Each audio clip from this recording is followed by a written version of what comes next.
Governor அப்படின்ற ஒரு பொறுப்பை வச்சுக்கிட்டு அதுவும் அரசியல் சாசனத்தை மீறி மாநில உரிமைகளை பறிச்சு அவர் இஷ்டத்துக்கு ஒரு ஆர்எஸ்எஸ் ஓட கைகூலியா தமிழ்நாட்டில் அவர் செயல்பட்டு இருந்தாரு. நம்மளும் ஒரு அரசியல் சாசனத்துக்கு கொடுக்க வேண்டிய மரியாதையை கொடுத்ததுனால நம்மளும் ஒவ்வொரு வாட்டியும் தமிழ்நாட்டு முதலமைச்சர் அவர்கள் நம்மளோட உரிமைகளை டைரக்டா கவர்னர் கிட்டயும் சரி அரசியல் ரீதியாகவும் சரி ஏன் லீகலா கோர்ட்டுக்கு போயும் நம்ம போராடணும்.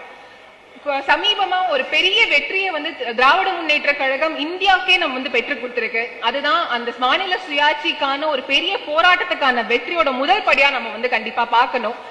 நாளைக்கு எந்த ஒரு மாநிலத்திலுமே கவர்னர் அவர் இஷ்டத்துக்கு அந்த மாநிலத்திலோட மக்களால தேர்ந்தெடுக்கப்பட்ட ஒரு கட்சி ஒரு ஆட்சியை மீறி செயல்பட்டா அப்படிப்பட்ட ஆளுநர்களுக்காக தீர்ப்பு தமிழ்நாடு இன்னைக்கு திராவிட முன்னேற்ற கழகம் நம்மளோட முத்துவேல் கருணாநிதி ஸ்டாலின் நம்மளோட தலைவர் அவர்கள் பெற்றுக் கொடுத்திருக்காங்க. அந்த பெருமை நம்ம கழகத்துல இருக்க எல்லா உறுப்பினர்கள் எல்லாருக்குமே கண்டிப்பாக இருக்கணும்.